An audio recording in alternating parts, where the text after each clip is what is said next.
It's all over in Rotterdam, and that man, Carlos Alcaraz, wins the title. He defeated Alex De Minaur in 3 sets. This is the post-match reaction. Let's go through it.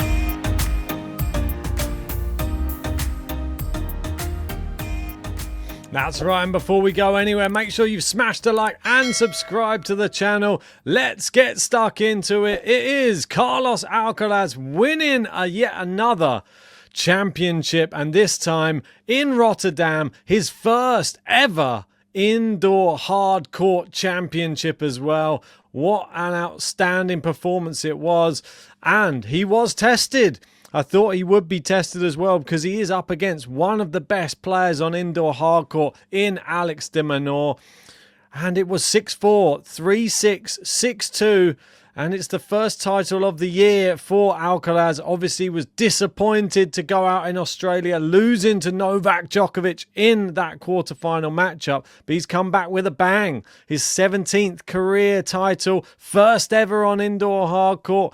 And now at ATP 500 events on indoor hardcourt, outdoor hardcourt, clay and grass, he has won them all. And that's a really big factor. I think this is the one surface he had to improve on, and he has done it in impressive fashion. Yes, there's always going to be a trajectory that is full of dips and curbs, but on indoor hardcourt, we've seen him at the tour finals gradually getting better, but now he adds his name to the list. And I feel bad for Alex De Minaur because last year he had to face Jannik Sinner in the final, was defeated in straight sets. This year he's been plying his trade, trying to improve the power, but he loses in 3 sets to Alcaraz. And you have to say that Sinner, if he had probably faced Alex De Minaur in this final, if he had been playing the tournament, you'd think he probably would have got the win as well. But I think it's his credit and sort of the level that he's at the moment. Alex De Minaur is not quite there yet, but I think he is ever improving. And you got to give him some credit for the way that he dispatched everybody else in this tournament. No one else even came close to really even giving a challenge to Alex De Minaur in this tournament. And I think that just goes to show the levels on the tour these days. Alex De Minaur is right up there. He's right at the top of indoor hardcourt level. And the fact that Alcaraz is now upping his game to now bring this other level to an indoor hardcourt, I think it's great for everybody. I think and he produced some ridiculous shots. I mean, Alex De Minaur, the fact that he came out in that second set and was able to take it to Alcaraz, that shows a level of maturity from him too. He came out, he built his game. He proved he's not just going to go away. And he actually did something which you don't normally see from Alex De Minaur, which is step up against the big guns, prove that he can come back from a set down. He won a set. Wasn't enough this time because Alcaraz raised his level again in the third. But Alcaraz, he was just playing some absurd shots. I mean, this shot, you see the angle where he hit this one from. Alex De Minaur, it looked like a winner. And Alcaraz's agility was able to get him to that ball there. And then you see here, look where it ends up. It ends up down here. And Alex De Minaur, as fast as he is, just couldn't get to it. Carlos Alcaraz is a bit of an enigma when it comes to athleticism. And I don't think Alex De Minaur did much wrong today. Against any other player, bar maybe a Jannik Sinner, maybe a Djokovic's, he gets the win. He is just a little bit behind. I think if he had played Daniel Medvedev, if he had played Tsitsipas, if he had played anybody else, he would have probably beaten them today. But he was playing Carlos Alcaraz, and someone in chase of his first indoor hardcourt title. He got it. And like it says here, Bastian Fucken, age when winning a title on all surfaces. Djokovic, 24 years, 1 month. Rafael Nadal, 22 years. Roger Federer, 21 years, 10 months. And Carlos Alcaraz, 21 years, 9 months. So he's surpassing all of them as well. And like Tennis TV say, built different. Carlos Alcaraz, I like this graphic, a nice blur. That just goes to show how fast he moves, sprinting around. And like Jose Melgado says, now 17-5 in finals. Only 4 players were able to beat him in a final, and only Novak Djokovic in the last 2 years. So that goes to show that's probably going to change, well, for the better for Alcaraz, because Djokovic, I don't think he's on the up. He's probably on the down, and you'd expect Alcaraz to get the better of him.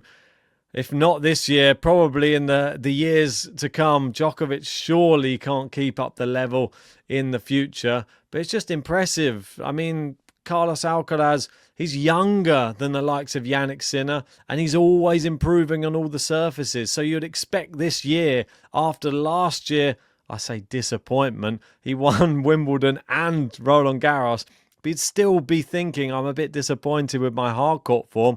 He started this year with a quarterfinal of the Australian Open. He's just won his first indoor hardcourt. And this is what he said after the match. Hello, everyone. I just want to start with Alex. Congratulations for a fantastic tournament. The success you're having. You're doing great work with your team. Congratulations for everything.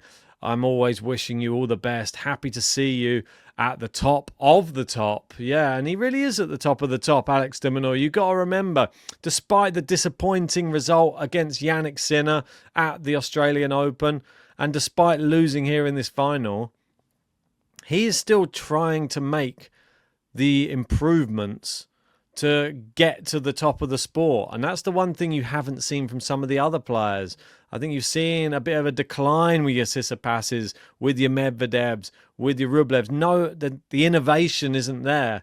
Whereas I think Alex De Minaur is trying to do it. He may not have the natural power, but like the big three say here, Sinner, Alcaraz, Djokovic now have all made major serve transformations during their career. Changing strokes is possible for any player at any time, and more pros should do it. De Minaur soared up the rankings and is now playing the best tennis ever that he's ever done. If he improves the serve technique, he's going to level up even more, and I totally agree with this. The serve is maybe one thing which he is lacking a little bit, needs a bit more pace on the serve as well. The stats today, second serve points won only 47% for Alex De Minaur, but if he improves it, you see 73% won on the first serve. If that goes up around 60% as well, a real danger, Alex De Minaur. You see not enough aces, even Alcaraz, only 2 aces, 1 double fault. He could be better. But this is where, like, if either of them came up against Jannik Sinner, I feel, on the indoor hard, it's a completely different matchup. And Jannik Sinner, devastating on serve, devastating with his forehand, backhand, ground shots from the baseline. He's able to dominate more rallies. The one thing I'd say about today's match, noticing the similarities in their game, I thought there were some similarities between De Minaur and Alcaraz in the way of their agility, their movement around the court.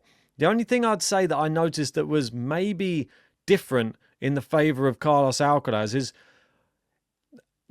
him on the stretch. Like, him on the stretch was much better than Alex De Minaur on the stretch. And then I'm not saying that that's a real negative towards Alex De Minaur. That's just the agility of Carlos Alcaraz. You saw with that one shot I showed earlier, when he's on the stretch, he's able to play an offensive shot.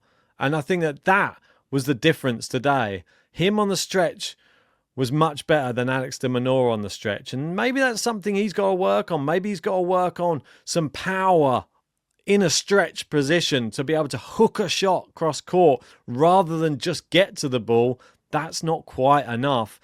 But there's always room for improvement. De Minaur's still young as well. Alcaraz is always improving. But if they keep on learning, we're going to be seeing some more great matchups between these two players in the future. But those are just my thoughts on that matchup between Alcaraz and Alex De Minaur. Let me know yours in that comment section below. Do you think De Minaur's improving? Do you think Alcaraz is also improving? What do you think Alex De Minaur needs to improve on? Do you agree with me? Is it the serve? Is it just on the stretch? Or are there more factors? I want to know your thoughts. And if you haven't done so yet, smash a like, subscribe, and congratulations, Alcaraz. You're a beast on the indoor hard courts now.